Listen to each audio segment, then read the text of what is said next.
नमस्कार मित्रांनो, थंबनेल बघून जर तुम्ही आला असाल तर खरंच प्रश्न हाच पडतो, खरंच सत्तेला भावना नसतात का? कारण अजितदादा हे अत्यंत या महाराष्ट्राचे महत्त्वाचे नेते, कणखर नेते, कर्तव्यनिष्ठ नेते आणि त्यांच्या अपघाती जाण्यामुळे अख्खा महाराष्ट्र हळहळला. म्हणजे ज्यांचा कधी राजकारणाशी संबंध नव्हता, ज्या लोकांचा कधी कुठल्या पक्षाशी संबंध नव्हता किंवा जे लोक राजकारणात होते परंतु राष्ट्रवादीशी कधीही संबंधित नव्हते, त्या लोकांना सुद्धा अजित पवारांबद्दल प्रचंड दुःख वाटलं. त्याचं कारण होतं अजितदादा म्हणजे कामाचा माणूस. परंतु या अजितदादांना अग्नी दिला नाही, तेच चर्चा सुरू झाली. आता राष्ट्रवादीचं काय करायचं? उपमुख्यमंत्रीपदी कोण बसणार? अर्थसंकल्प कोण मांडणार? राष्ट्रीय अध्यक्ष कोण असणार? आणि हे सगळे प्रश्न इतक्या लवकर आपल्याला पडावे इतकं भावनाशून्य आपण असावं का, हाही प्रश्न इथे उपस्थित होतो. आता तुम्हाला असं वाटेल की बाबा सत्ता आहे, हे सगळं करावंच लागेल. परंतु कित्येक महिने मंत्रिपद रिकामी ठेवल्या जातात. कित्येक दिवस देवाभाऊ आणि एकनाथ शिंदे दोनच मंत्री हा राज्याचा कारभार चालवतात. आणि मग आता राख शांत होईपर्यंत आपण 3 दिवस गप्प बसू शकत नव्हतो का? हे सगळे प्रश्न आता एक सामान्य माणूस म्हणून आम्हाला पडणार आणि हे प्रश्न आम्ही तुम्हाला विचारणारच. हा व्हिडिओ अत्यंत महत्त्वाचा आहे, कारण महाराष्ट्राचं राजकारण कुठल्या थराला जाऊन पोहोचलंय हे अंतर्मग्न होऊन विचार करण्याची वेळ आलेली आहे. त्याच्यामुळे हा व्हिडिओ शेवटपर्यंत बघा, हा जास्तीत जास्त लोकांपर्यंत पाठवा. आणि अजूनही जर आपण आमचं हे चॅनल जर सबस्क्राईब केलेलं नसेल तर या चॅनललाही सबस्क्राईब करा. चला तर मित्रांनो, सुरू करूया. खरंच सत्तेला भावना नसतात का? खरं तर अजित पवार साधारणतः 90च्या दशकापासून या राजकारणामध्ये आले आणि या राजकारणामध्ये त्यांनी आपल्या कार्यकर्तृत्वातून एक मोठा ठसा उमटवला. त्यांच्यावर कित्येक आरोप झाले असतील, प्रत्यारोप झाले असतील, टीका झाली असेल, परंतु हा माणूस कधीही थांबला नाही. यांनी त्याच खमक्या शैलीमध्ये कधी भावनिक होऊन, कधी आक्रमक होऊन उत्तरं दिली, परंतु राजकारणातून हा माणूस कधी थांबला नाही. या माणसाची ओळख काय? तर शरद पवारांचा पुतण्या. शरद पवारांचा पुतण्या ते कामाचा माणूस, शरद पवारांचा पुतण्या ते अजित दादा. म्हणजे कामाचा माणूस आणि अजित दादा ह्या दोन ओळख अजित पवारांनी स्वकर्तृत्वातून या महाराष्ट्रामध्ये निर्माण केल्या. त्या कुठे त्यांना जन्मातून मिळालेल्या नव्हत्या. आणि हे अजित दादा अत्यंत दुर्दैवी अपघात होऊन अजितदादा या महाराष्ट्राला सोडून गेले. ही बातमी जेव्हा समोर आली तेव्हा उभ्या महाराष्ट्रामध्ये दुःखाचा महापूर आला. सगळेजण अत्यंत भावनिक झाले. परंतु भावनिक फक्त कोण नाही झालं? ज्यांना सत्ता हवी आहे. या सत्तेच्या चाव्या आपल्याकडे राहिल्या पाहिजे, ते भावनिक झाले नाही. आणि मग हा प्रश्न पडला, खरंच सत्ता भावना शून्य आहे का? कारण जसं अजित पवारांना अग्नी दिल्या गेला, चर्चा सुरू झाल्या राष्ट्रवादीचं काय होणार? चर्चा सुरू झाल्या विलीनीकरण होणार का? चर्चा सुरू झाल्या आता मंत्रिपदाचं काय करायचं? चर्चा सुरू झाल्या उपमुख्यमंत्री कोण बनणार? चर्चा सुरू झाल्या या पक्षाचा गटनेता कोण बनेल? चर्चा याही झाल्या राष्ट्रीय अध्यक्ष कोण बनेल? आणि इतकी घाई, इतकी की अजित पवारांचा अजून पूर्ण विधी सुद्धा झालेले नाहीयेत. आणि आता बातमी येते की उद्या सुनेत्रा पवार या उपमुख्यमंत्री पदाची शपथ घेतील. खरं तर आनंद व्यक्त करावा की दुःख व्यक्त करावं ही आमची परिस्थिती आहे. कारण ज्या परिस्थितीतून सुनेत्रा पवार उपमुख्यमंत्रीपदी बसतायत ही अत्यंत दुःखद घटना आहे.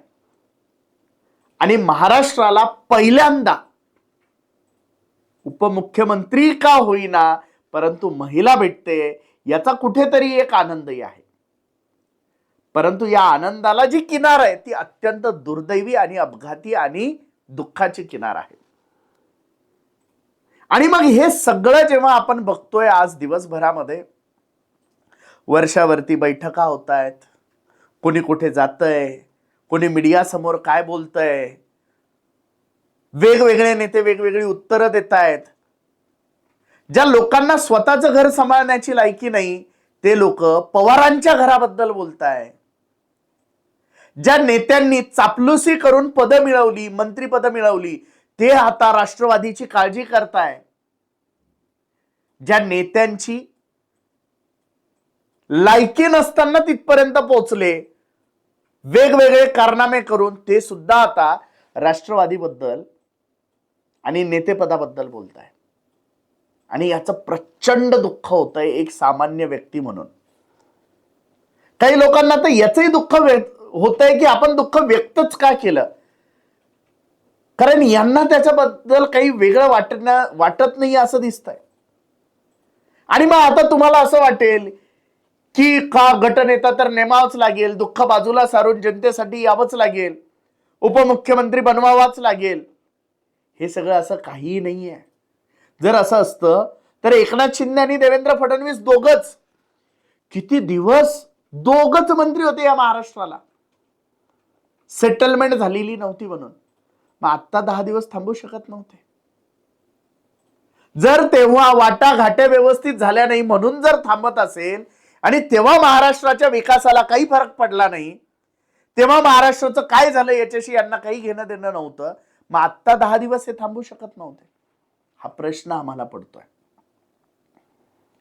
आणि यातूनच हे उत्तर येतंय की होय, सत्ता भावनाशून्य आहे.